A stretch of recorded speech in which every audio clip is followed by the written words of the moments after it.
Hey everyone, and welcome back to another episode of the Peak and Flow podcast. Today I'm going to talk about how to build an authentic rapport, which is it's weird. It sounds inauthentic to say that, right? Rapport should not be called authentic or inauthentic. Rapport is inherently authentic. That's what makes it rapport, right? So really interesting. So I'm going to talk through that though. Now this is kind of once again borrowed from a concept from Taki Moore, except I filled it out a little bit more with my experience and my knowledge and how I run events and do presentations. So I've added a little bit to that as well. So I'm going to talk you through that towards the end. Really, when we look at rapport and how I'm using it, it is more about how do we show up as the most relaxed, authentic version of ourselves when presenting and leading. I think that's a really healthy space to be in, because not only are you able to give the best version of yourself, but you're able to hold space for other people to show up as their best version of themselves. So that's really what being able to build authentic rapport is fundamentally based on, is making sure that I'm comfortable with showing up as I am today in all my power, and holding space and holding the tension for other people to do the same. So when we're looking at rapport and looking at the concept that I'm going to talk through today, it's actually really is based around leadership skills, presentation skills. That can fall under influential skills sometimes, but that becomes a bit of a grey area as well. I would prefer to think of it more as relational skills. And the reason being is that it really is a relating, like all the co-facilitating and so forth that I refer to, but it should be based on relating to each other. And the ability for that to occur is actually me showing up as the most, once again, authentic version of me. Because if I wasn't showing up as the most authentic version of me, if I was trying to present a particular image or look, then, and let's say you do relate to that, you're no longer relating to me, you're relating to the image that I'm actually showing you. So there's your inauthenticity, right? So firstly, I need to know myself and to know what's natural for me and where I'm at in order to be comfortable for me to show up, in order for you to actually relate to me. There's your rapport, there's your relationship. Otherwise, people either like or don't like the image that you're showing as opposed to who you actually are.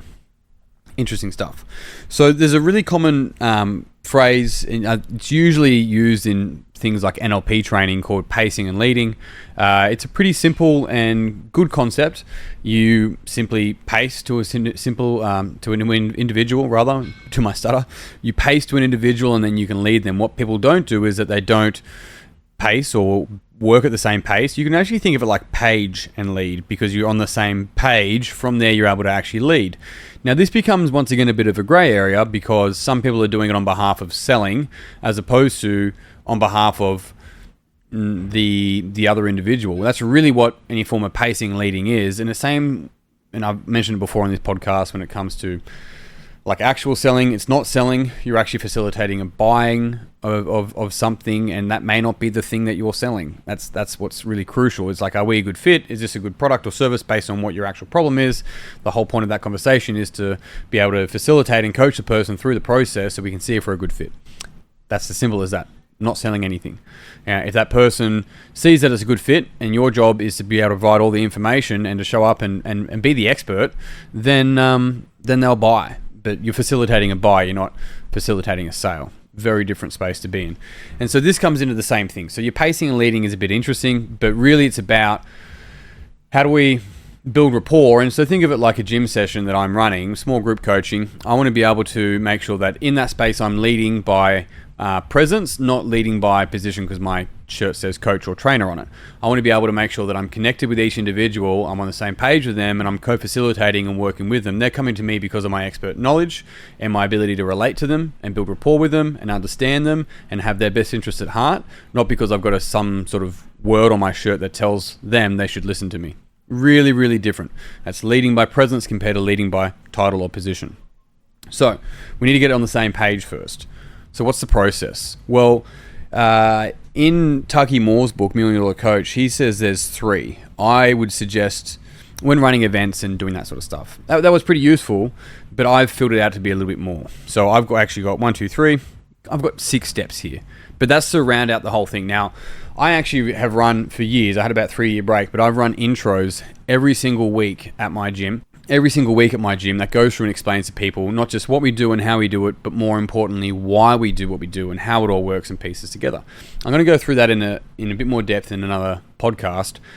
Yet I've had the opportunity to present over the space of 11 years, 10 years, just on that alone, let alone presenting other workouts and doing the other presentations and also 800 something podcasts. So I've had the opportunity to do this again and again and again and again. They are very different because when I'm presenting in an intro, I'm presenting to people that don't normally know me. When I'm presenting to a workout, I'm presenting to people that do actually know me. When I'm presenting onto a podcast like this, I'm presenting to, technically everyone and no one at the same time. It's quite a interesting conundrum. And then when I'm presenting at some sort of event, sometimes I don't know them, but they know me. It's this really sort of individual situation each time, yet this is pretty consistent. So let's run through them. The first is attention. Do I have someone's attention? And the importance of this is that if I understand that I have someone's attention, then that's actually the most valuable commodity.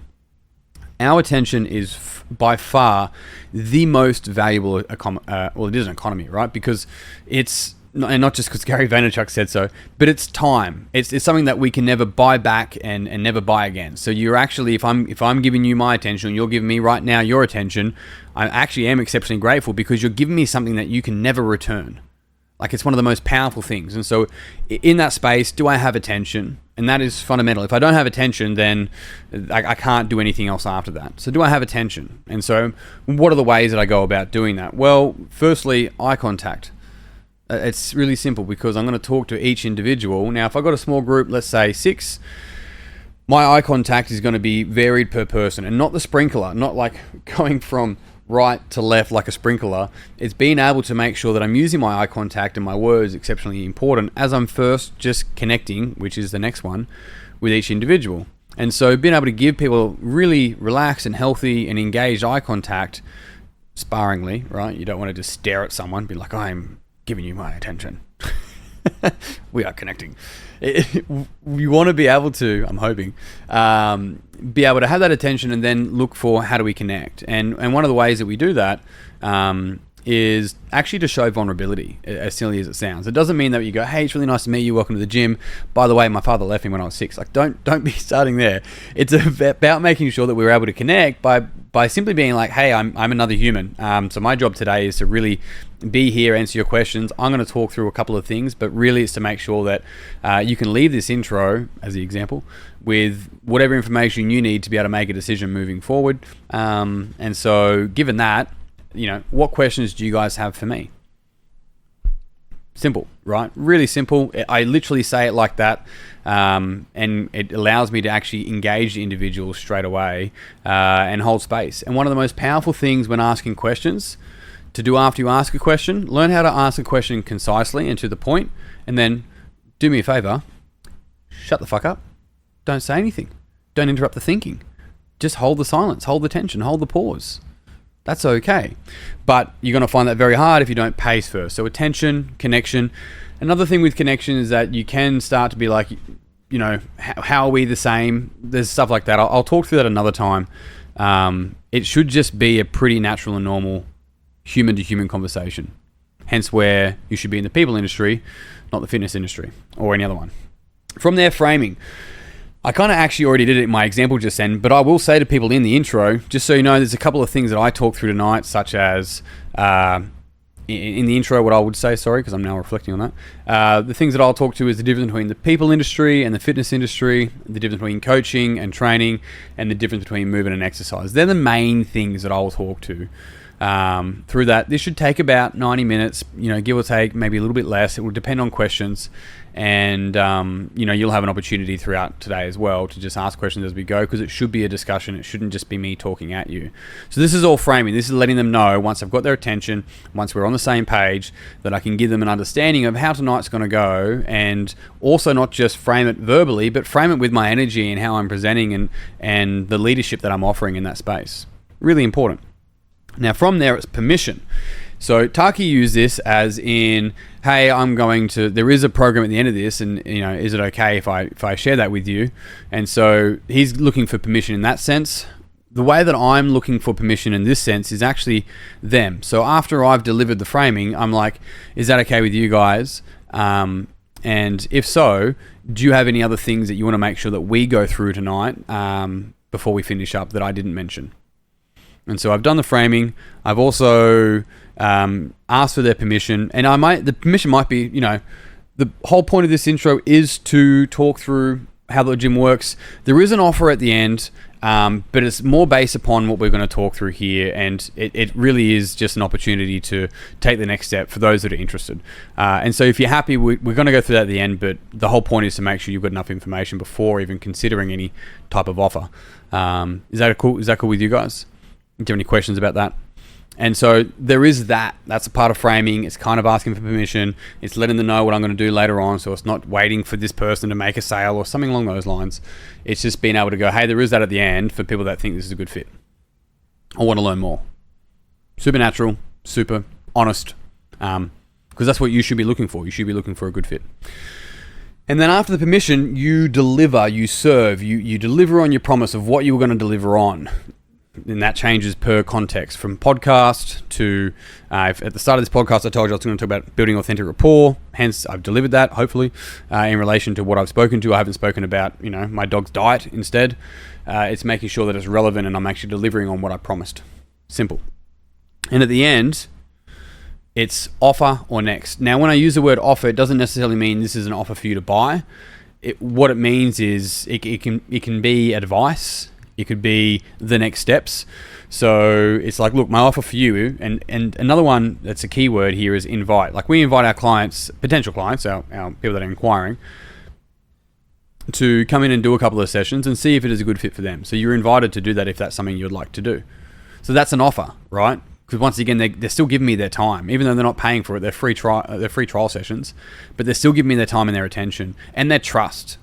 So it is still an offer in some degree, but it can be used as an invitation in that sense. Otherwise, it's also depending at the end of every single one of these podcasts, I will usually say, look, my recommendation for you, my offer for you would be to do this. It's not so much going, here's what you need to buy, but I've got an offer for you tonight, not from buying, from what to do with this podcasting content as well, right? So an offer can just be simply advice, invitation. It can be an offer. It doesn't really matter too much. People don't wait for the offer and then buy. They're like, are we a good fit and what's the next steps? Simple. So given that, what is my offer for you? Well, go back and listen through those 6 points: attention, connection, framing, permission, delivery, next. Or instead of delivery, it's serve, and instead of next, it's offer. But here's the key thing. This is the kicker. This is what you need to do if you want to get better at all this stuff, is that you have to practice. You have to put yourself in a position where you're going to be practicing weekly minimum. As I've mentioned over the years, so if there's 50 weeks in a year, and let's say I did intros for 40 of them to round it out over 10 years, I would have rounded up a little bit because I probably did more, because there were some weeks where I did a couple, but it's over 400, probably closer to 500 introduction sessions for the gym where I've presented again and again and again. And in the podcast and in the sessions that I run, I've had multiple opportunities to practice and get used to doing this. It's something that I've put conscious work on. And the other thing when it comes to recording is that I get to hear it back. I got really numb to my voice and to how I sounded, to all my comfort words that I used, to how I looked at the camera. I did all that sort of stuff. That's stuff that I've had to continually and am continually working on.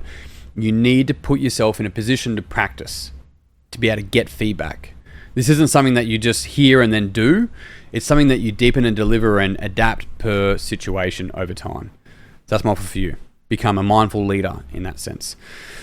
And on that note, team, I'm done. I had a couple of people reach out around the 6 month program, Meet the Moment. I'm looking for a couple of gyms and coaches to work with next year. I really just want to be able to teach them everything that I know within a 6 month course as well. I'm working with a couple of gyms. I'm working with some in Sydney, and going through a pretty in-depth course and learning environment for them, which I'm really excited about.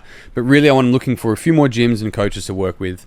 If you're still interested in the 6 month Meet the Moment program, there's still a couple of spots available. That's looking to start in January. But if you're interested in any of that content, just reach out. Let's have a chat. And like I've said through this call, let's see if we're a good fit. But that's me done. I'm out. Until next time, peace and pizza. I'll see you soon.